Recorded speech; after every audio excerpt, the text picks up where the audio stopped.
Republican or Democrat, name your poison. Both parties raise our taxes. Both parties betray our trust. Both parties are out of touch with you and me. I'm Richard Boddie, candidate for the United States Senate. I'm not a Democrat.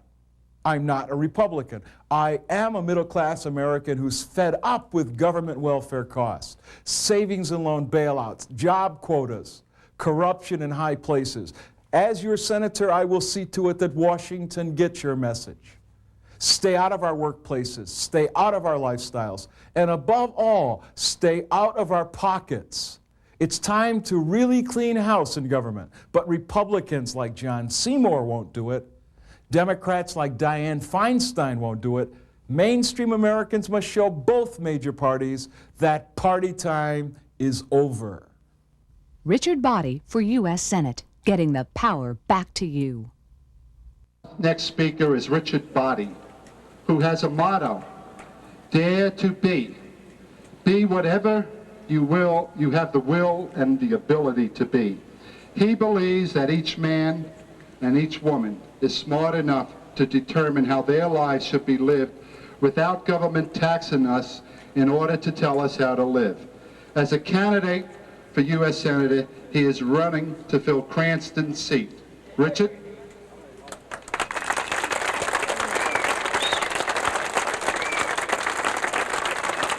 That's Seymour's seat. That's Seymour and Feinstein's seat.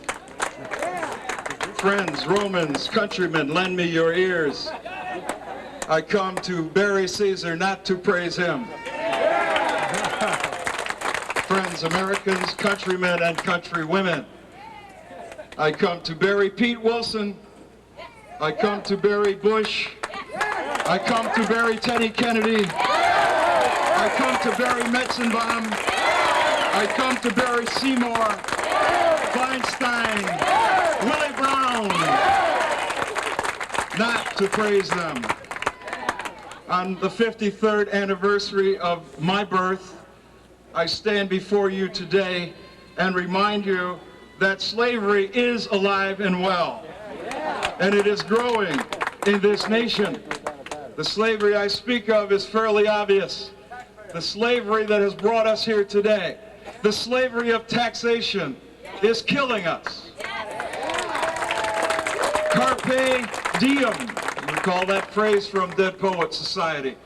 Carpe diem, my friend, seize the day. We hope Nancy and I are pleased to be with you today.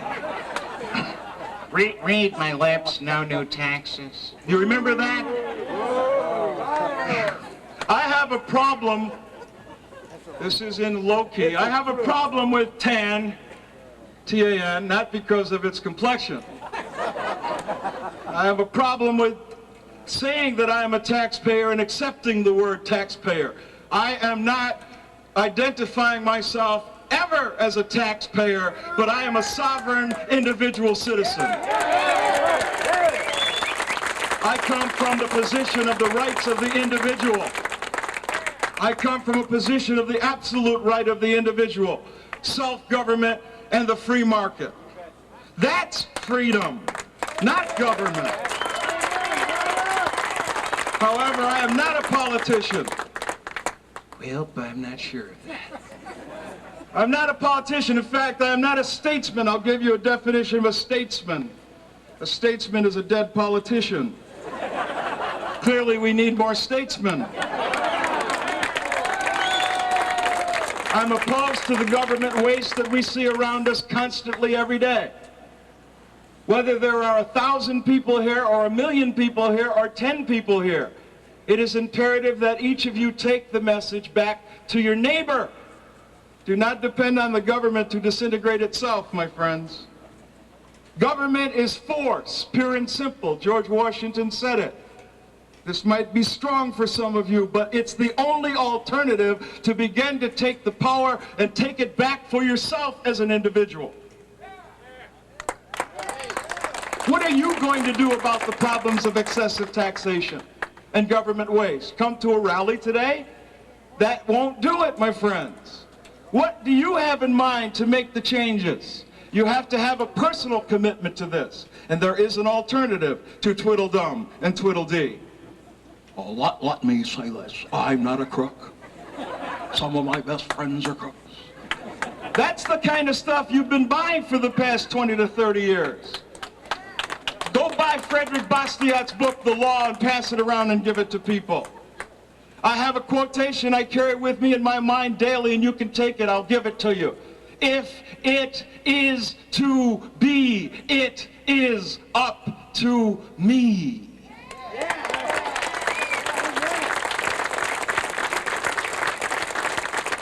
There are those who want to reform our tax system, just like there were people in the early 19th century who wanted to reform slavery, human bondage of African descendants. I am not a reformer. I am analogous to Frederick Douglass or William Lloyd Garrison that said that taxation is theft and that slavery was wrong too. So I'm not here to reform. I'm here to tell you, friends, you've got to wake up, because it's not going to change through the processes that you are so comfortable in using. Wake up! There is an alternative, and I'm a part of that alternative.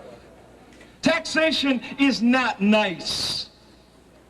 We have a flat tax sign out there. That's what the 16th Amendment in the legislative hearings talked about, the flat tax.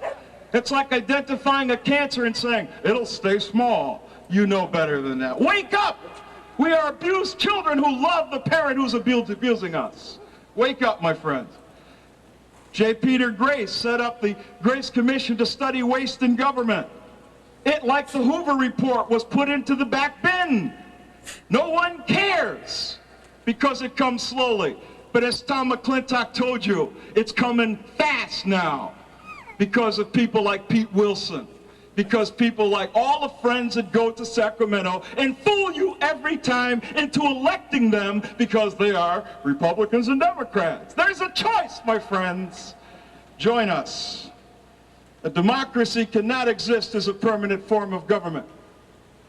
It can only exist until the voters discover that they can vote themselves large yes from the public treasury, with the result that a democracy always collapses over loose fiscal policy, always followed by a dictatorship. The average age of the world's great democracies is but a mere 200 years, and they proceed through the following sequence: from bondage to spiritual faith, from spiritual faith to great courage, from great courage to liberty, from liberty to abundance, from abundance to selfishness. Where are we? From selfishness to complacency. Where are we? From complacency to apathy. And from apathy to dependency. Wake up! And from dependency to bondage.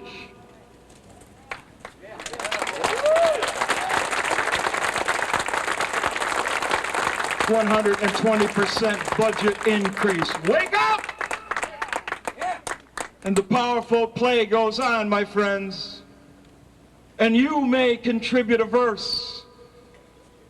Yes, I'm running for U.S. Senate against Feinstein and Seymour, but that's not the issue. The issue is that you have to understand that individual rights must be supreme and absolute. Not community standards, not family values, not the state, not the Congress, not the Senate, but individual liberty, individual rights are paramount. And when we understand that, my friends, we will begin to turn it around. Let me finish with a quotation by Martin Niemöller, 1945. You've heard it 100 times, but I want you to hear it from my lips. He said, in Germany, the Nazis came for the communists, but I did not speak up because I was not a communist. And then they came for the trade unionists, and I did not speak up because I was not a trade unionist. And then they came for the Jews, and I did not speak up because I was not a Jew. And then they came for the Catholics, and I, being a Protestant minister, did not speak up. And then they came for me, and there was no one left to speak for anyone. My friends, you have a choice. Thank you. Wake up!